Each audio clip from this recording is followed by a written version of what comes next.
Okay, I'm now joined by Scott Buchanan and Robin Hanford, who are the presidents of the Junior Common Room and the Middle Common Room, respectively. Hello, both. Hello. Hi, Ashley. Thank you very much for joining me and for talking to me a little bit about student life in the college. I guess, first of all, could you explain what being president of a common room actually is? Scott, do you want to start and explain what the JCR president does? Sure. The JCR president is elected to generally oversee the activities of the JCR committee. So individual committee members are elected into particular roles, which are fairly strictly defined in most cases. And the president is elected to kind of tie all of that together and to, perhaps more importantly, be the face of the students to the college and to external organizations. So it's a mixed role of sort of presiding over the activities of the committee and the JCR. The president chairs all of the JCR meetings, for example, and a representative role, taking the needs and desires of the students to the college and other external organizations. Great, thank you. I mean, it's probably worth us explaining at this point what the common rooms really are and what they do. Robin, do you want to talk a bit more about that? Sure. So I would say in terms of the common room that I primarily look after, the MCR. So we look out for the interests of all graduate students at the college. So whether you're on a talk program or a research program, in many respects, we're your first port of call in terms of representation in college structures, in university structures, the student union, but also just in terms of socially organising things, having fun, creating any change that you want to see, where you can come and where that can happen. In ordinary times as well, both common rooms would also manage, as the name would suggest, a physical room. But these have taken a hit for all our common rooms under the pandemic, just to ensure that your safety. But just because we don't have a physical room anymore, we are still your common assets, if you like, for you to have a claim in and to use how you want. That's the thing. The common rooms are democratic. So if you are a JCR member, which all students are, because we as an MCR work very closely with the JCR in the college, so we essentially I oversee that some money from the MCR budget goes directly to the JCR, and that means that MCR members can enjoy JCR facilities.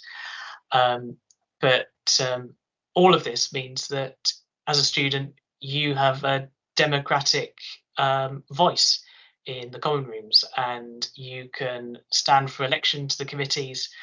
You can propose stuff to the committees. If you think that we're doing something wrong, you don't have to moan about it in silence. You can tell us. Likewise, if there's something that you think should be happening and you can't believe it's not happening because it's blindingly obvious, you can come and just tell us and we'll make it happen. I always find, I'm sure Scott will back this up as well, if you're a student and you're having a little bit of, say, trouble with some sort of red tape in your university department, don't underestimate the power of just copying in either myself or Scott into an email. Use that power sparingly, but in my experience, it does get the wheels turning rather quickly. Great, thank you very much, Robin. I think that's possibly a point where there is a slight difference between the undergraduate and postgraduate. So postgraduates spend obviously a lot more time in their departments, and sure. Yeah, I think, Scott, for I guess undergraduates, my impression certainly is that the college is much more central to their lives, their academic lives. That's certainly true. And in past years, it's been true that the undergraduate members of college are overrepresented, perhaps, within the JCR. So although all MCR members are members of the JCR, because MCR members aren't guaranteed a room in college necessarily. The number of JCR members definitely outweighs. But what we're seeing in the coming year is a much better ratio between JCR and MCR members as the college continues to build MCR-only accommodation. And with what's going on now, there are fewer undergraduates taking their guaranteed room in college. So I'm excited to see some more MCR engagement in the JCR, some more people getting involved in the broader student politics of the university, taking advantage of the opportunity to run for certain roles, and to hold both the JCR itself and by proxy college accountable. Yes, I think another aspect of that, which is quite important and quite unusual about Harris Manchester, for undergraduate studies, we only admit mature students, so students over the age of 21. Everybody, I hope, who's listening to this will have realised that by now. So it does mean that it's simply in terms of age profile, undergraduates tend to be perhaps closer to postgraduates than they would be in many other colleges, and I guess that's another opportunity for both undergraduates and postgraduates to kind of form one community. Yeah, I completely agree with that, actually. For instance, as MCR President, I can attend JCR committee anyway, but I also have a role on the JCR committee as well. I'm also the JCR welfare officer, and I think that's just an example of just how quickly we work together as common rooms. We've also got an MCR member as our JCR women's officer.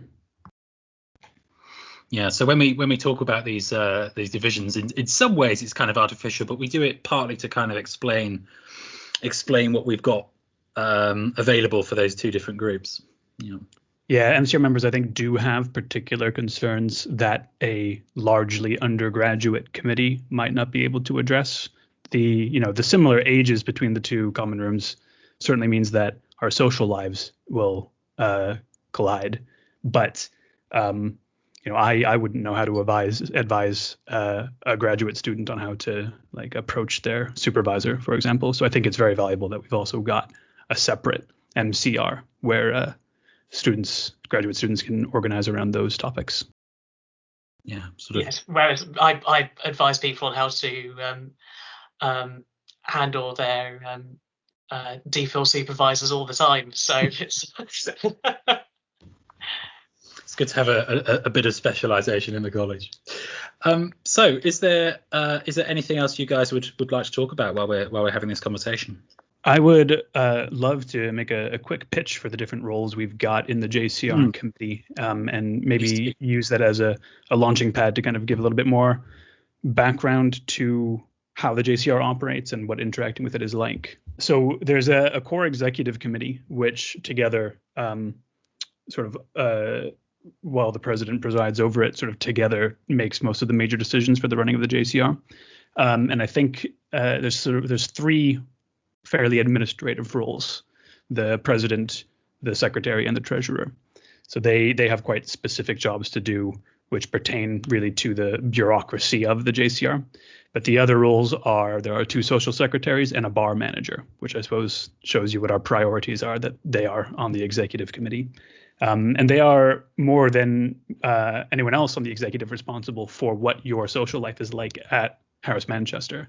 The social secretaries organize BOPs, although obviously we'll have to look at some alternatives this year.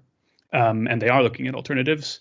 They decide, how will we be celebrating Christmas when that time rolls around, Burns nights, any other events or special calendar occasions. The JCR the social secretaries will decide sort of how we celebrate that as a JCR.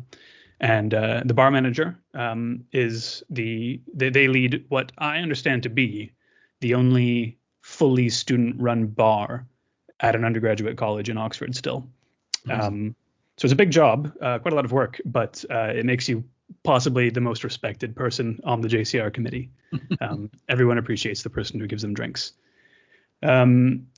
Beyond that, there are a number of roles in the committee which pertain to sort of specific groups and identities. So there is a women's officer, an EDGE officer, which is a ethnic diversity officer, an LGBTQ officer, a disabilities officer.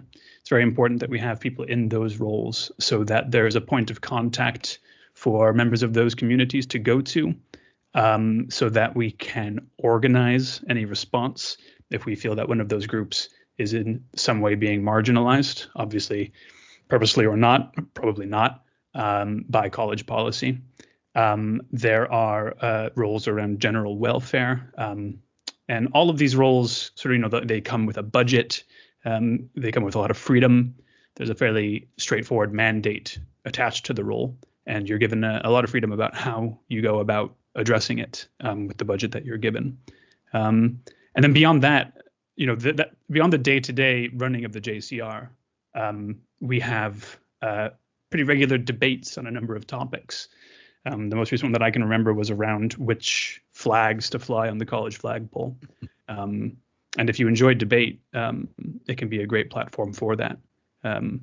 In the end, we did not come to a conclusion about which flags to fly. I believe a subcommittee was formed, and we'll see what comes out of that. So it's an ongoing debate that new students can get involved in if they wish to.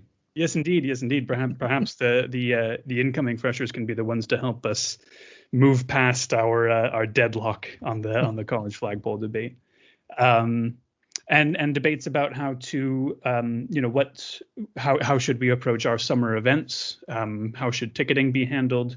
Should we charge more to put on a larger event or make it more accessible? You'll have an opportunity to be heard on most aspects of your HMC experience. So whether you come and stand for a role on the committee or the executive committee, or whether you come just to engage in debate and to discuss the issues at hand, you are more than welcome, and we're gonna work hard to make it as accessible as possible this year. So please do get involved. Just to say that the MCR committee structure functions in a very similar way, albeit with slightly fewer members, because we're very privileged in that with our good working relationship with the JCR, we can outsource a lot of stuff to them.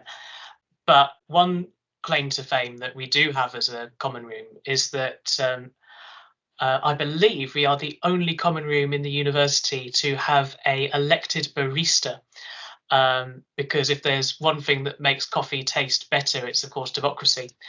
And last year we had a fellow of the Royal Society of Arts serving our drinks, which is kind of a good metaphor for society itself at the moment in many ways.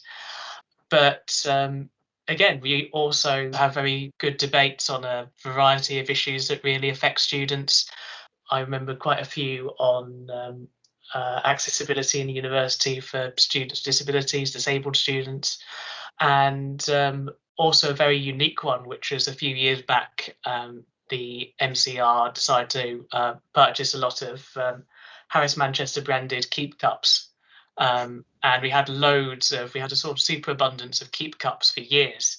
And we had to try and decide, how on earth we were going to sell all these. And we still got plenty to sell. But that was a very memorable discussion. Who would have thought that the marketing of Keep cups could be such a contentious issue? But then everybody had their say on it, and we got to a conclusion in the end. I love the subtle promotion of the fact that there are still Keep cups to buy.